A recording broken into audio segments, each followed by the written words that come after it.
Bonjour à tous, bienvenue dans ce nouveau numéro du Digital JT d'Anews Mobility, aujourd'hui très électrique et fiscal. Un JT que j'ai le plaisir de vous présenter avec Eva Marin, comme d'habitude. Bonjour Eva. Bonjour Yves, bonjour à tous. 8 États candidats à l'Union européenne, 27 pays sont membres de l'Union européenne, 8 États sont officiellement reconnus comme candidats, tandis que 2 autres ont fait leur demande d'adhésion. A l'inverse, 3 pays ont abandonné l'idée d'adhérer. L'Union européenne se compose de 27 États membres. Ces derniers ont intégré l'Union européenne au cours de 6 vagues d'élargissement. La première, c'est le Danemark et le Royaume-Uni en 1972, puis vient la Grèce en 1981, la Finlande et la Suède en 1995, Chypre, l'Estonie, la Hongrie, la Lettonie, la Lituanie, Malte, la Pologne, la République tchèque, la Slovaquie et la Slovénie en 2004, la Bulgarie et la Roumanie en 2007, la Croatie en 2013. Rappelons quand même qu'en 2020, le Royaume-Uni a quitté l'Union européenne suite au fameux référendum sur le Brexit. Aujourd'hui, 8 pays sont officiellement candidats pour intégrer à leur tour l'Union européenne. Pour 5 d'entre eux, les négociations ont débuté. Il s'agit de la Turquie, mais les négociations ont été stoppées en 2009. Puis viennent le Monténégro, la Macédoine du Nord, l'Albanie, l'Ukraine et la Moldavie. Toutes deux depuis juin 2022. Le dernier candidat en date étant la Bosnie-Herzégovine. Enfin, rappelons que 3 pays ont abandonné l'idée d'adhérer. Il s'agit de l'Islande, la Suisse et la Norvège.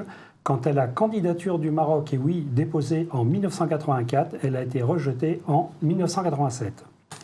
Chaque année en France métropolitaine, plus de 20 000 hectares sont artificialisés avec du béton ou du bitume.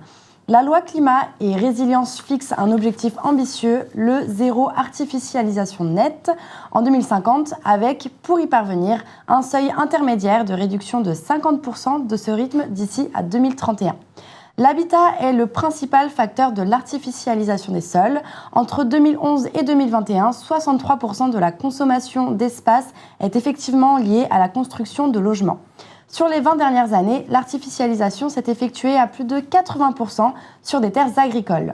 À consommation foncière équivalente par le logement neuf, la baisse de la croissance démographique devrait toutefois permettre de réduire la consommation d'espace pour l'habitat de l'ordre de 17% entre 2021 et 2031 par rapport à la décennie précédente. Alors, voitures électriques et bornes de recharge, on est loin du compte. L'association de consommateurs UFC Que Choisir dénonce le retard de déploiement des réseaux de bornes de recharge de véhicules électriques en France, qui crée de fait des zones blanches sur les territoires. Et quand les bornes existent, les prix de recharge n'ont bien souvent aucun sens. Cela explique en partie pourquoi la voiture électrique est toujours aussi impopulaire chez nous, en dépit des campagnes incessantes faisant sa promotion. C'est ce que montre un récent sondage sur la question réalisée par BVA. Seulement 18% des personnes interrogées trouvent le véhicule électrique intéressant, ce qui ne veut pas dire nécessairement qu'ils vont en acheter un. Et en plus de cela, il n'y a aucun moyen de comparer les écarts de prix sur la recharge qui restent délirants. Certains opérateurs pratiquent une tarification à la quantité d'électricité consommée en kilowattheure. D'autres y associent des frais fixes, le temps de recharge, des frais de stationnement ou un mix de l'ensemble de ces éléments. En fait, les différences de prix peuvent aller jusqu'à 830% d'écart en ville, avec un kilowattheure dont le coût peut aller de 0,39 à 2,12 € selon l'opérateur. Ainsi, le coût de la recharge d'une Peugeot i208 à Lyon sur une borne lente peut varier de 7,35 € à 68,77 € selon l'opérateur. L'association de consommateurs réclame donc également la possibilité de payer directement avec sa carte bleue sur les bornes pour ne pas contraindre les consommateurs à passer par un opérateur de recharge et ses formules d'abonnement compliquées et opaques comme nous venons de le voir. ZFE, un pas en avant, 2 pas en arrière. Autre règle fluctuante et difficilement compréhensible, celle des fameuses zones à faible émission. En interdisant tout simplement la circulation des véhicules les plus anciens dans les métropoles et les villes, elles sont conçues pour être une puissante incitation à changer de voiture comme à changer ses modes de transport. Cela fonctionne pour 41% des sondés, tandis que 51% expriment leur opposition à cette assignation à résidence en fonction des classes sociales et plus précisément sur la capacité financière des ménages à acquérir un véhicule récent. Et les choses ne devraient pas s'arranger. Les véhicules électriques européens restent très chers et seuls les constructeurs chinois sont aujourd'hui capables, avec le soutien massif de leur gouvernement, d'en vendre à des tarifs relativement accessibles. 50% des pros électriques se disent ainsi intéressés par des voitures chinoises. Sauf que le nouveau paramètre EcoScore de tarification fiscale est justement conçu comme une mesure protectionniste pour sauver les constructeurs européens et français en très mauvaise posture sur le sujet. Il ne prend pas seulement en compte l'usage du véhicule, mais aussi l'empreinte carbone liée à sa fabrication et à son transport. Et de ces points de vue-là, la Chine est loin d'être bien placée. Alors maintenant, quelques brèves, Eva, si tu permets. Effectivement, ouverture à la concurrence du réseau de bus francilien. La proposition de loi aménage le calendrier d'ouverture à la concurrence du réseau de bus francilien de la RATP qui devrait être effective au 1er janvier 2025. Île-de-France Mobilité pourra ainsi échelonner ce processus jusqu'à fin 2026. Différentes modifications sont ainsi introduites sur le plan social pour les agents qui devront être transférés. Et cela vient tout juste d'avoir lieu. L'Assemblée nationale a adopté, avec modification et en première lecture, le 22 novembre 2023, cette proposition de loi. Alors, le Royaume-Uni a investi 150 millions de livres sterling pour stimuler la technologie des véhicules autonomes. Le financement de 150 millions de livres pour la mobilité connectée et automatisée d'ici à 2030 sera complété par des contributions de l'industrie.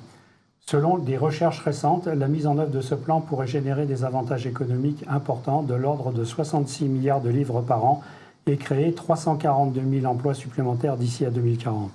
Pour compléter cette initiative de financement, le gouvernement du Royaume-Uni présentera un projet de loi sur les véhicules automatisés, AV, établissant l'un des cadres juridiques les plus complets au monde pour les véhicules autonomes. Ce projet de loi mettra l'accent sur la sécurité et l'innovation, positionnant davantage le Royaume-Uni en tant que pionnier dans la technologie des véhicules autonomes. Alstom présente les nouveaux trains de la première ligne régionale non exploitée par la SNCF. Alstom a présenté les rames du train Omneo qui circulera sur la ligne Marseille-Toulon-Nice. Exploitée par la société Transdev à partir de juillet 2025, la première ligne régionale ouverte à la concurrence. C'est la première ligne régionale perdue par la SNCF dans le cadre de l'ouverture à la concurrence. Transdev, filiale à 66% de la Caisse des dépôts, va exploiter la ligne Marseille-Toulon-Nice à partir de juillet 2025, après avoir remporté fin 2021 l'appel d'offres de la région Provence-Alpes-Côte d'Azur. En juin dernier, la région a aussi souligné vouloir ouvrir à la concurrence l'ensemble des lignes restantes de son réseau, en deux lots, l'un sur les lignes dans l'est de la Provence et les Alpes, et l'autre pour les lignes plutôt dans l'ouest de la Provence. Et puis maintenant, pour terminer, quelques données chiffrées. Donc en Chine, le secteur de la construction automobile enregistre une croissance soutenue sur les 3 premiers trimestres 2023.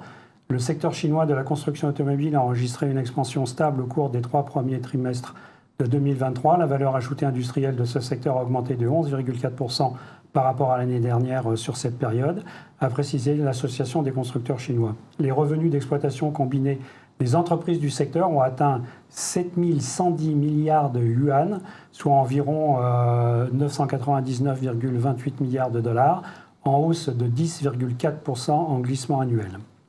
Enfin, sans surprise, les Français n'ont pas vraiment le moral automobile au beau fixe. Ainsi, 65% d'entre eux estiment que le moment n'est pas propice à l'achat d'une voiture. 32% des Français ont même renoncé à l'achat d'un véhicule cette année, tandis que seulement 15% envisagent d'en acheter une dans les 12 prochains mois. Du coup, 77 des automobilistes interrogés expriment leur souhait de conserver le plus longtemps possible leur véhicule actuel, dont l'âge moyen de 8 ans est plutôt élevé. Et avec le changement permanent et annuel des règles fiscales, et notamment du fameux bonus-malus, les Français sont 78% à ne plus rien y comprendre et à s'en plaindre.